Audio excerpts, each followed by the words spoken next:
আউযু বিল্লাহি মিনাশ শাইতানির রাজিম। ক্বালা রাব্বি ইশরাহ লি সাদরি ওয়া ইয়াসসির লি আমরি ওয়াহলুল উকদাতাম মিন লিসানি ইয়াফকাহু কওলি। সম্মানিত দর্শক এবং শ্রোতাবৃন্দ, আপনাদের সকলকে জানাই সালামুন আলাইকুম। এই কোরআন আরব ইতিহাসের মুহাম্মদ ইবনে আবদুল্লাহর অনুসরণ করতে কখনো বলে না। কোরআন সবসময় চলমান রাসূলের অনুসরণ করতে বলে। আর এই ব্যাপারে যখন আমি কোরআন থেকে জানবো, তখন আমাদের খুব ক্লিয়ার হয়ে যাবে যে আল্লাহ এবং রাসূলের আনুগত্য করার আদেশ, যা এই কোরআনের ৩ নম্বর সূরা আল ইমরানের ৩২ নম্বর আয়াতে দিয়েছে। তাই আপনাকে আমাকে জানতে হবে ৪ নম্বর সূরা আন-নিসা এর ৮০ নম্বর আয়াত মতে, যে আল্লাহকে মেনে চলল সেই রাসূলকে মেনে চলল, যে রাসূলকে মেনে চলল সেই আল্লাহকে মেনে চলল। মান ইউতিইর রাসূলা ফাকাদ আতা আল্লাহ। এই কোরআন চলমান যত রাসূল রয়েছে, এই রাসূলদের কাছে যখন কওমের লোকেরা প্রশ্ন করে, তো কওমের লোকেরা সর্বোচ্চ ৩৩১টি প্রশ্ন করতে পারে, কিন্তু চলমান রাসূল কোরআন থেকে ৩৩২টি উত্তর দিয়ে থাকেন।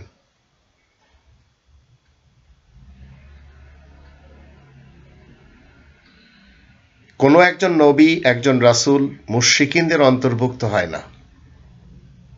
তারা আল্লাহ ব্যতীত আর কাউকে অভিভাবক গ্রহণ করেন না। ৬ নম্বর সূরা আল আনআমের ১৪ নম্বর আয়াত মতে। আবার এই সূরার ৬৩ নম্বর আয়াত মতে,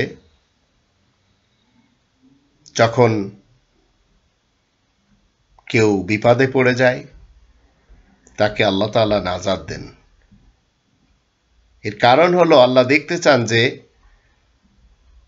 নাজাত পাওয়ার পরে সে কৃতজ্ঞতা প্রকাশ করে কিনা। যদি করে, তাহলে ১৪ নম্বর সূরা ইব্রাহিমের ৭ নম্বর আয়াত মতে আল্লাহ তাআলা আরো নিয়ামত বৃদ্ধি করে দেন। অন্যথায় অকৃতজ্ঞ হলে আল্লাহ তাআলার শাস্তি খুবই কঠিন। ৬ নম্বর সূরা আল আনআমের ৬৪ নম্বর আয়াত মতে আল্লাহ বলছেন, চলমান একজন নবী, একজন রাসূল, তাকে কি বলছেন, তুমি বলে দাও কে তোমাদেরকে নাজাত দেন।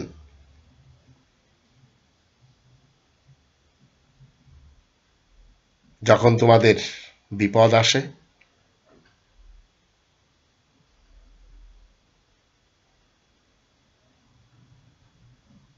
তো যখন তোমাদের বিপদ আসে, সেই বিপদ থেকে যখন আল্লাহ নাজাত দেন, তখন তোমরা শিরিক করা শুরু করে দাও। আর এটি ৬ নম্বর সূরা আল আনআমের ৬৩-৬৪ আয়াত থেকে জানতে পারি। আর ৬৫ আয়াতে বলা হচ্ছে, আল্লাহ তাআলা সক্ষম তোমাদের উপর থেকে অথবা তোমাদের পায়ের নিচ থেকে তোমাদের উপর আযাব প্রেরণ করবেন। এই কথাটি তুমি বলে দাও। এমনকি তোমাদেরকে বিভিন্ন সন্দেহপূর্ণ দলে বিভক্ত করতে পারেন এবং তোমাদের এক দলকে অন্য দলের ভীতি আস্বাদন করতে পারেন। দেখো কিভাবে আমি আয়াতসমূহ নানাভাবে বর্ণনা করি, যাতে তারা ভালোভাবে বুঝতে পারে।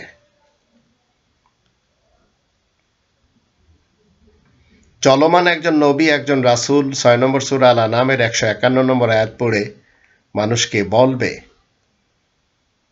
যে আল্লাহ তাআলা তোমাদের জন্য যা হারাম করেছেন তা তোমরা শোনো। আর প্রত্যেকটি নবী রাসূল যারা চলমান, তারা পড়ে শোনাবে। কুল তাআলাউ আতলু, তুমি বলে দাও এসো আমি পড়ে শোনাচ্ছি।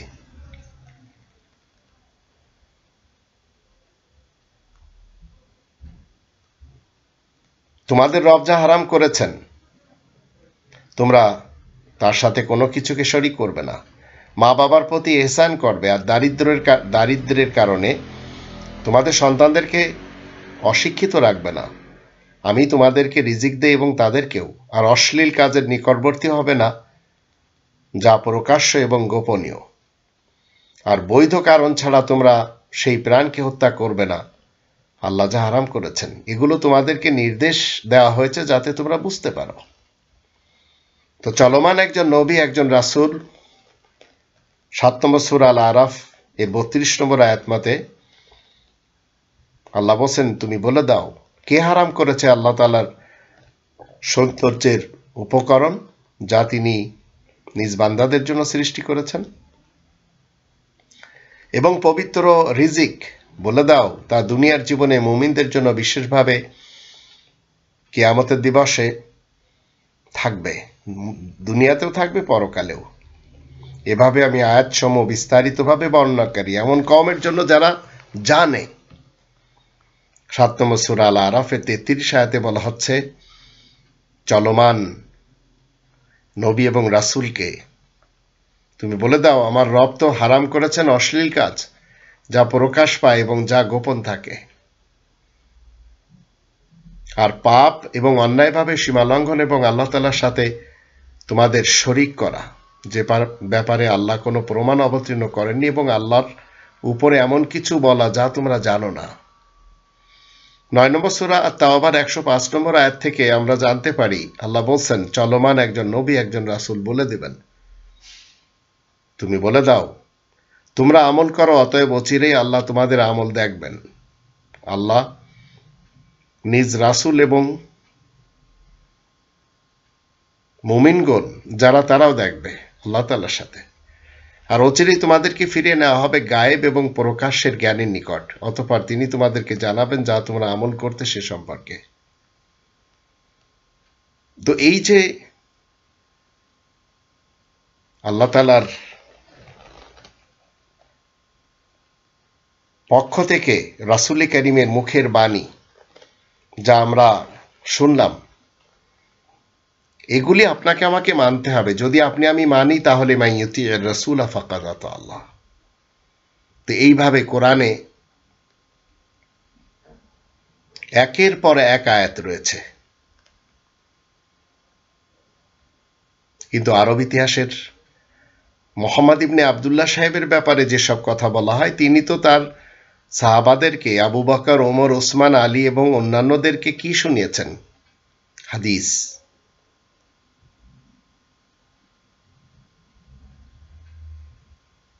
এবং তাদের দিয়ে নিজের আনুগত করিয়ে নিয়েছেন, আর তার অনুসারীরা আজ করে চলেছে। আর কোরআনের চলমান মুহাম্মাদুর রাসূলুল্লাহ ওয়া খাতামান নাবিয়িন কি করে থাকেন? আল্লাহ বলেন 33 নম্বর সূরা আল আহজাবের 40 নম্বর আয়াতে, মা কানা মুহাম্মাদুন আবা আহাদি মির রিজালিকুম ওয়ালাকিন রাসূলুল্লাহি ওয়া খাতামান নাবিয়িন ওয়া কানা আল্লাহু বিকুল্লি শাইইন আলিমা। আর আয়াত প্রচারের কারণে প্রশংসিত মুহাম্মদ তোমাদের মধ্যকার কোনো পুরুষের বাবা, দাদা, নানা, পরনানা নয়, কিন্তু সে আল্লাহ তাআলার বার্তাবাহক রাসূল এবং সকল বিশেষ খবরদাতা নবীদের সিলমোহর। আর আল্লাহ তো প্রত্যেকটি বিষয় জানেন।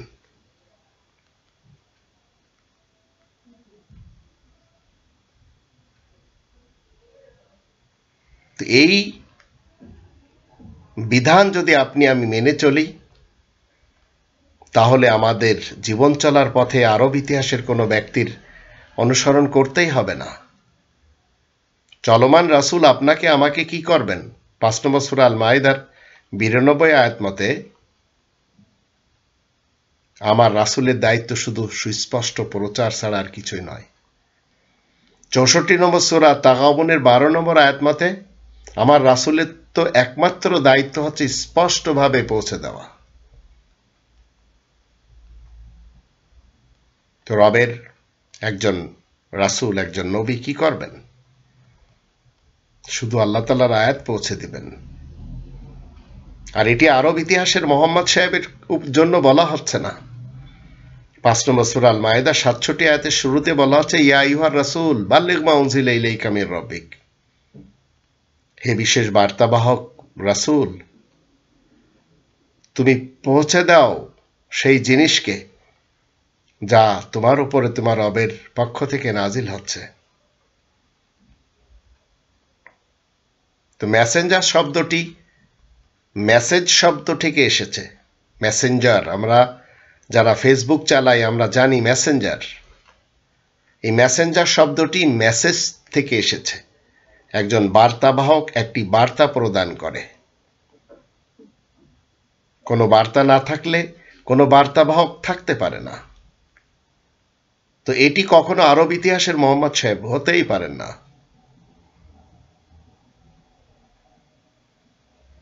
এই কোরআনে কোনো কাকতালীয় শব্দই নেই, এটা আপনাকে আমাকে জানতে হবে। কোরআন আপনাকে বলবে না যে একবার সুবহানাল্লাহ পড়লে জান্নাতে একটি গাছ লাগানো হবে। এই ধরনের কথা কোরআন অন্তত বলবে না, আর কোরআনের বিশেষ বার্তাবাহক রাসূলও বলবে না।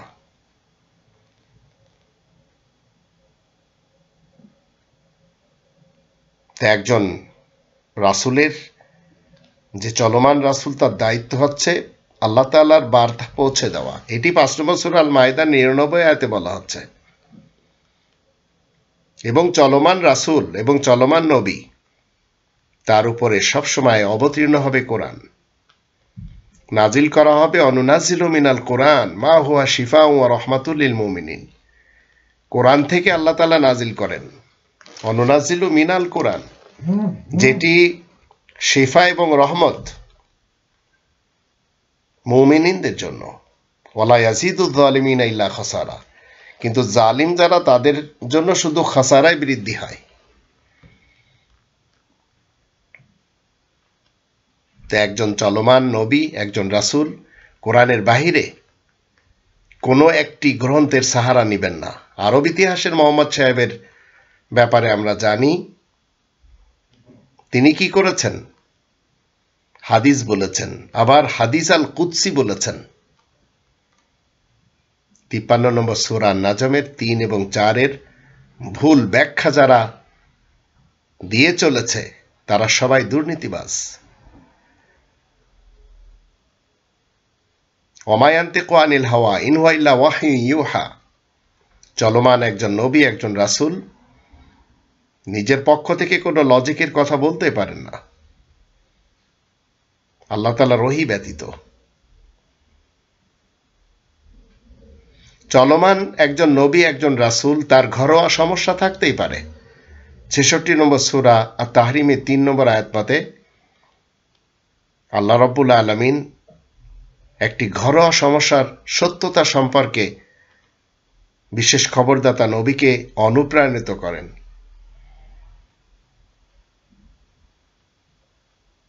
তো এটি শুধু আরব ইতিহাসের মোহাম্মদ ইবনে আব্দুল্লাহ সাহেবের ব্যাপারে আপনারা বলবেন, সেটি চলবে না।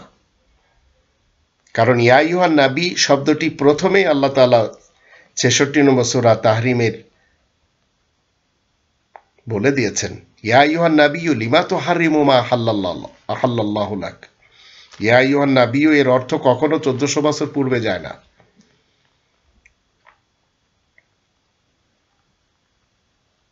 মুসা রাসূলের মাকে আল্লাহ তাআলা কি করেছেন, ওহীর দ্বারা অনুপ্রাণিত করেছেন। ২৮ নম্বর সূরা আল কসাসের ৭ নম্বর আয়াত মতে। আবার ১৬ নম্বর সূরা নাহালের ৬৮ নম্বর আয়াত মতে চলমান একজন বার্তাবাহক কি করেন, নবী এবং রাসূল জানতে পারে যে আল্লাহ একটি মৌমাছির উপরে ওহী করেন। তো ওহী মৌমাছির উপরে হয়েছে, ওহী মুসার মায়ের উপরে হয়েছে। তো আপনাকে আমাকে যখন আল্লাহ উপযুক্ত পাবেন তখন আপনার আমার উপরে ওহী করা হবে লিখিত আল কিতাব থেকে। এটি কোরআনের ২৯ নম্বর সূরা আল আনকাবুত এর ৪৫ নম্বর আয়াতে বলা হচ্ছে, উতলু মা ওহিয়া ইলাইকা মিনাল কিতাব, তুমি তিলাওয়াত করো যে ওহী লিখিত আল কিতাব থেকে করা হচ্ছে। উতলু মা ওহিয়া ইলাইকা, তোমার দিকে, মিনাল কিতাব। আবার অনুনাজিলু মিনাল কোরআন। তো আল কিতাব, আল কোরআন এটি শুরু থেকেই।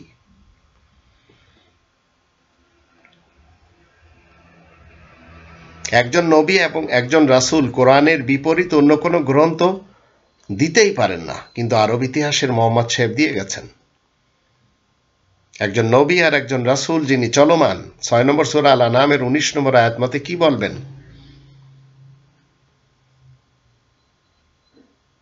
কুল আইয়ু শাইইন আকবারু শাহাদা কুলিল্লাহ শাহিদুম বাইনি ওয়া বাইনাকুম ওয়া উহিয়া ইলাইয়া হাযাল কুরআন।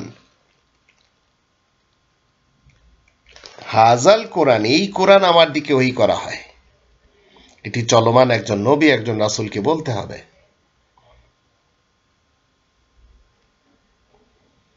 এবং একজন নবী আর একজন রাসূল 50 নম্বর সূরা কফের 45 নম্বর আয়াতের শেষে কি বলা হচ্ছে? ফাযাক্কির বিল কোরআন, তুমি উপদেশ দাও এই কোরআনের মাধ্যমে, কোরআনের সাথে। আর 6 নম্বর সূরা আল আনামের 150 নম্বর আয়াতে কি বলা হচ্ছে? চলমান একজন নবী রাসূল, তাকে বলা হচ্ছে তুমি বলো তোমাদের সাক্ষীদেরকে নিয়ে আসো যারা সাক্ষ্য দেবে যে আল্লাহ এটি হারাম করেছেন। তারপর যদি তারা সাক্ষ্য দেয় তবে তুমি তাদের সাথে সাক্ষ্য দিবে না আর তাদের কুপ্রবৃত্তির অনুসরণ করবে না, আর আমার আয়াতসমূহকে অস্বীকার করবেন। যারা করেছে, যারা আখিরাতে বিশ্বাস করে না এবং যারা তাদের রবের সমকক্ষ নির্ধারণ করে, তারা ব্যতীত আর কেউ করে না। 34 নম্বর সূরা সাবা এর 50 নম্বর আয়াতে আল্লাহ বলছেন, চলমান একজন নবী একজন রাসূল কি বলবেন? তুমি বলে দাও, যদি আমি পথভ্রষ্ট হয়ে যাই তবে আমার অকল্যাণের জন্য আমি পথভ্রষ্ট হব, আর আমি যদি হিদায়াত প্রাপ্ত হই তবে তা এই জন্য যে আমার রব আমার প্রতি ওহী প্রেরণ করেন, নিশ্চয় তিনি সর্বশ্রোতা ও অতি নিকটবর্তী।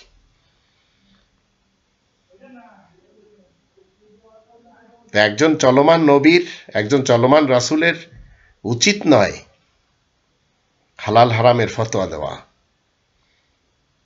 এটি 66 নম্বর সূরা তাহরিমের প্রথম আয়াত থেকে আমরা জানতে পারি, ইয়া আইয়ুহান নাবিয়্যু লিমা তুহাররিমু মা আহাল্লাল্লাহু লাক। হে বিশেষ খবরদাতা নবী, আল্লাহ তোমার জন্য যা বৈধ করেছেন তুমি তা নিষিদ্ধ করছো কেন? 9 নম্বর সূরা তাওবার 43 আয়াতে বলা হচ্ছে, বর্তমান চলিতকালের একজন নবী একজন রাসূলকে আল্লাহ তোমাকে ক্ষমা করেছেন, তুমি তাদেরকে কেন অনুমতি দিলে যতক্ষণ না তোমার কাছে স্পষ্ট হয় তারা যারা সত্য বলেছে এবং তুমি জেনে নাও মিথ্যাবাদীদেরকে। আপনার আমার কখনো উচিত হবে না যদি এই ক্যারেক্টারের উপরে আপনি এসে 80 নম্বর সূরা আবাস এর প্রথম আয়াতে আল্লাহ বলেন, সে ভুরু কুঞ্চিত করে এবং মুখ ফুরে নেয়, কারণ তার নিকট একটি অন্ধ আগমন করে। আবাসা ওয়াতাওয়াল্লা আন জাআহুল আমা। তো প্রথম কিছু আয়াত যখন আমরা পড়ি, আল্লাহ বলেন তুমি কেমন করে জানবে সে হয়তো পরিশুদ্ধ হবে অথবা উপদেশ গ্রহণ করবে, ফলে উপদেশ তার উপকারে আসবে। পক্ষান্তরে যে পরোয়া করে না তুমি তার প্রতি মনোযোগ দিচ্ছ, অথচ সে নিজে পরিশুদ্ধ না হলে তোমার কোনো দায়িত্ব নেই। অন্য পক্ষ যে তোমার নিকট ছুটে এলো আর সে ভয় করে। তো কোরআনের কথা আপনি তাদেরকে শোনাবেন যারা শুনতে চায়, যারা শুনতে চায় না তাদের জন্য আপনার ওয়াজ মাহফিল করে লাভ নেই। 9 নম্বর সূরা তাওবা এর 113 আয়াতে আল্লাহ বলেন, চলমান যে নবী এবং মুমিন, একজন নবী এবং চলমান মুমিনদের জন্য জায়েজ নয় তারা মুশরিকদের জন্য ক্ষমা চাইবে, যদিও তারা আত্মীয়ই হোক না কেন, এ কথা প্রকাশ হওয়ার পর যে তারা জাহান্নামের অধিবাসী। তো চলমান একজন নবী বিশেষ খবরদাতা এবং একজন মুমিন যে নিরাপদে থেকে অন্যদেরকে নিরাপত্তা দেয়, তাদের উচিতই নয় যারা জাহান্নামের অধিবাসী তাদের জন্য ইস্তেগফার করা, তওবা করা।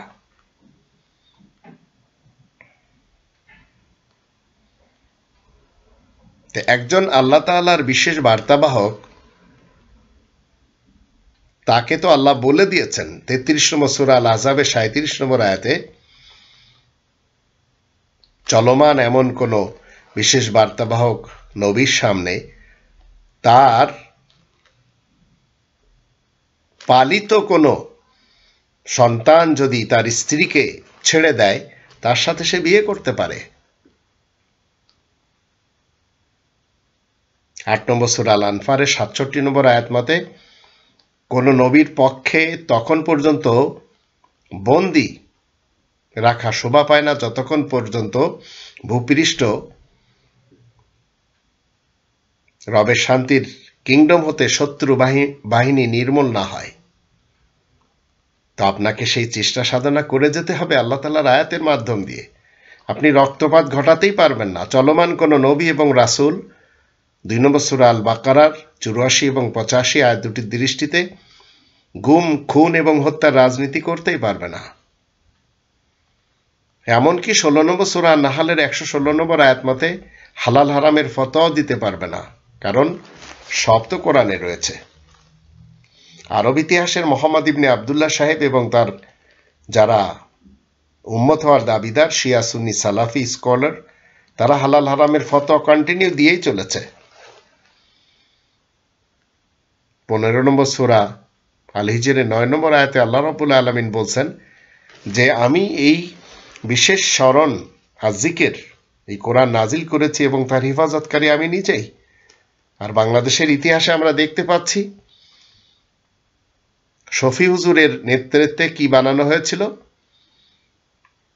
হেফাজতে ইসলাম। এটি শিরকি একটি দল, অংশীবাদী মুশরিকদের দল। আবার আল্লাহ তাআলা তাদেরকে এমন উচিত শিক্ষা দিয়েছেন সেই শাপলা চত্বরে, এর পরেও সেই দলটি এখনো রয়ে গেছে। কোনো মানুষ দল তৈরি করতে পারবে না যে আমরা ইসলামের হেফাজতকারী। ইসলামের হেফাজতকারী আল্লাহ নিজেই। 4 নম্বর সূরা আন-নিসার 82 নম্বর আয়াত মতে আপনাকে আমাকে এই আল কোরআন নিয়ে গবেষণা করতে হবে, কারণ এটি আল্লাহ ছাড়া অন্য কারোর কাছ থেকে আসেনি।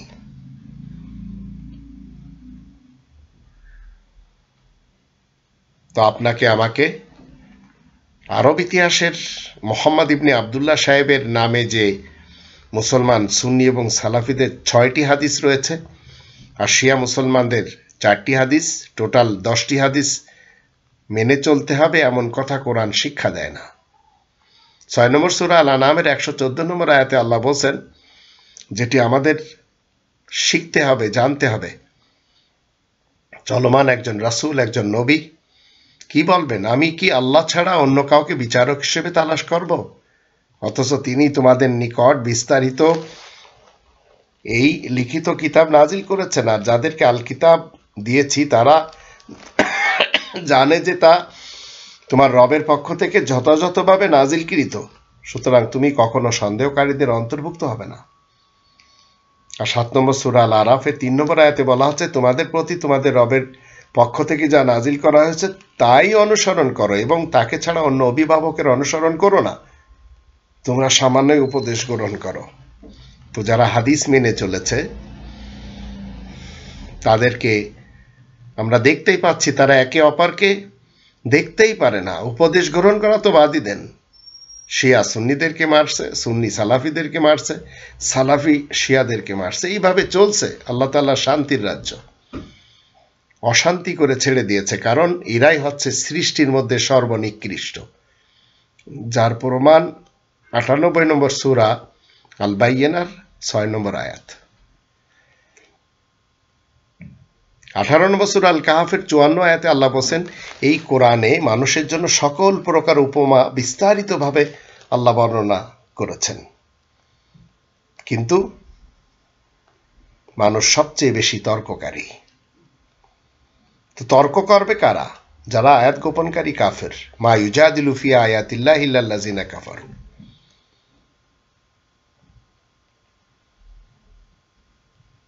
সাতচল্লিশ নম্বর সূরা মুহাম্মাদের 24 নম্বর আয়াতে আল্লাহ বলছেন যারা কোরআন নিয়ে গভীর চিন্তা ভাবনা করে না তাদের অন্তঃসমূহে তালা লাগানো রয়েছে।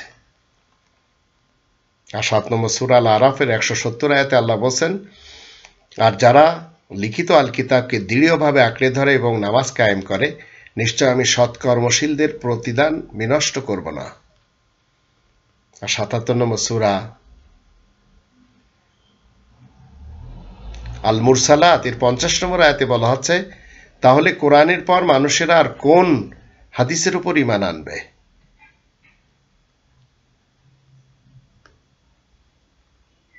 এখন আপনাকে আমাকে দ্বীনের উৎস হিসেবে মেনে চলতে হবে এই একটি গ্রন্থকে। 33 নম্বর সূরা আল আহজাবের 21 নম্বর আয়াত মতে বর্তমান চলিতকালের রাসূলের মধ্যেই রয়েছে উত্তম আদর্শ, কিন্তু যারা আল্লাহ এবং আখিরাতের প্রতি বিশ্বাস রাখে তাদের জন্য। কিন্তু আরব ইতিহাসের মুহাম্মদ সাহেবের ইতিহাস যখন আমরা দেখি, তার হাদিসে এবং তার ইতিহাসে কি লেখা? টয়লেটে যেতে হলে এই দোয়া পড়তে হবে, ঘুমনের সময় এইভাবে ঘুমাতে হবে, এইভাবে প্রস্রাব করতে হবে, যেখানে সুবাতা কওমের আবর্জনা রয়েছে সেখানে দাঁড়িয়ে প্রস্রাব করতে হবে। এইগুলো সব হচ্ছে হাস্যকর এবং তুচ্ছ বিষয়। কোরআনে কোথাও মুহাম্মদ ইবনে আব্দুল্লাহ শব্দটি নেই। নেই তার কোনো একটি সুন্নত পালনের আদেশ, নেই তার পিছনে যাওয়ার কোনো হুকুম। 35 নম্বর সূরা ফাতিরে 43 আয়াতে আল্লাহ বলছেন, 48 নম্বর সূরা আল ফাতাহের 23 নম্বর আয়াতে আল্লাহ বলছেন, 33 নম্বর সূরা আল আহজাবের 62 নম্বর আয়াতে আল্লাহ কি বলছেন? এই আয়াতগুলি প্রমাণ করে সুন্নাতুল্লাহ কখনো পরিবর্তন হয় না। কিন্তু মানুষেরা কি করছে?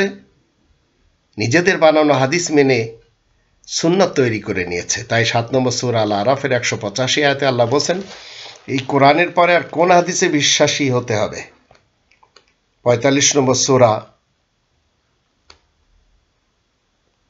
আল জাসিয়ার 6 নম্বর আয়াতেও একই কথা। আল্লাহ এবং তার আয়াত ছাড়া আর কোন হাদিস বিশ্বাস করতে হবে?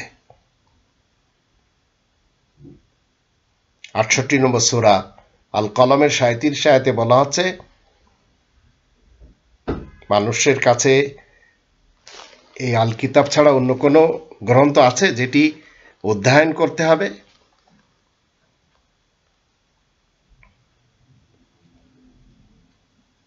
কিন্তু মানুষেরা 31 নম্বর সূরা লুকমানের 6 নম্বর আয়াতের দৃষ্টিতে 7 নম্বর আয়াত 6 এবং 7 আয়াত দুটির দৃষ্টিতে তারা কি করে চলেছে? তারা লাহওয়াল হাদিস মেনে চলেছে। সিয়াই সিত্তা বলেন, কুতুবে আরবা বলেন। তাই তারা যাতনাতে চলে গেছে, এই দুনিয়াতে এবং পরকালেও যাবে।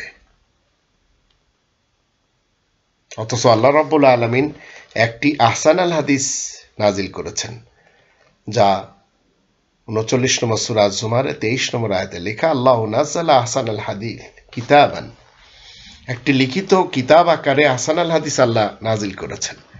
এর ভিতরে যালিকা হুদাল্লাহ, আল্লাহ তাআলার পক্ষ থেকে কি রয়েছে? হিদায়াত। তো চলমান কোনো একজন নবী, একজন রাসূল কোরআন ব্যতীত কোনো শিক্ষা মানুষকে দিবেন না।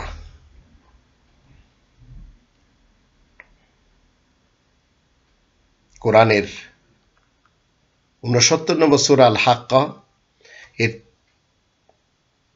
40 নম্বর আয়াত যখন আমরা দেখি, সেখানে বলা হচ্ছে, ইন্নাহু লাকাউলু রাসূলিন কারীম, নিশ্চয় এই কোরআন একজন সম্মানিত রাসূলের মুখের বাণী।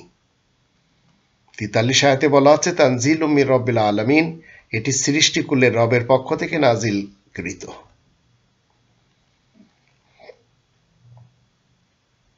তো আপনাকে আমাকে এই একটি কিতাব মেনে চলতে হবে, এছাড়া অন্য কোনো কিতাব আপনি আমি মানতেই পারবো না। কিন্তু মুহাম্মদ সাহেবের ইতিহাস কি বলছে? চিরকাল মানুষকে রিওয়ায়াত শিক্ষা দিয়ে গেছেন, হাদিস শিক্ষা দিয়ে গেছেন। আবার লোকটির মৃত্যুর পর প্রথম 200 বছর অতীত হয়ে গেছে, তারপরে যে 194 সালে বুখারী সাহেব জন্মগ্রহণ করেন, এবার তিনি লিখছেন হাদিস, বুখারী শরীফ, আর সেইগুলি মেনে চলেছে মুসলমান সুন্নি এবং সালাফি সমাজ। আল কাফি মোহাম্মদ ইয়াকুব আল কুলাইনি সাহেব লিখেছেন, সেটি মেনে চলেছে শিয়া মুসলমান সমাজ। অথচ কোরআনের ব্যাপারে ৭৫ নম্বর সূরা আল কিয়ামার ১৭ নম্বর আয়াতে বলা হচ্ছে, নিঃসন্দেহে এর সংগ্রহ এবং তিলাওয়াত আমারই দায়িত্ব। ইন্না আলাইনা জামাহু ওয়া কুরআনা। তো একজন চলমান নবী, চলমান রাসূল কোরআন ছাড়া অন্য কোনো কিছু দিতে পারেন না। আর এটি আমরা ১০ নম্বর সূরা ইউনূসের ১৫ নম্বর আয়াত থেকে জানতে পারি। একজন নবী, একজন রাসূল কখনো কোরআন ছাড়া অন্য কোনো গ্রন্থের অনুসরণ করতেই পারেন না। এটি ৪৬ নম্বর সূরা আল আহকাফের ৯ নম্বর আয়াত থেকে আমরা জানতে পারি।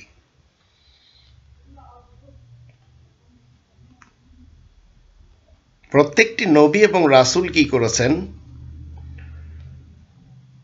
কোরআনের বিধান মতে ফয়সালা দিয়েছেন। আর এটি আমরা ৫ নম্বর সূরা আল মাইদার ৪৩ থেকে ৪৭ আয়াতগুলি যখন দেখি, তখন আমরা জানতে পারি একজন নবী, একজন রাসূল এই বিশেষ গ্রন্থ থেকে ফয়সালা দিয়ে থাকেন।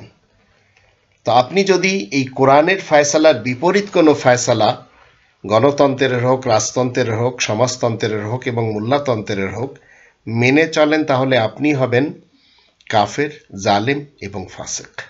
আর যারা ফয়সালা দিবে তারাও তাই। আপনাকে আমাকে রব্বানি সিস্টেম মেনে চলতে হবে।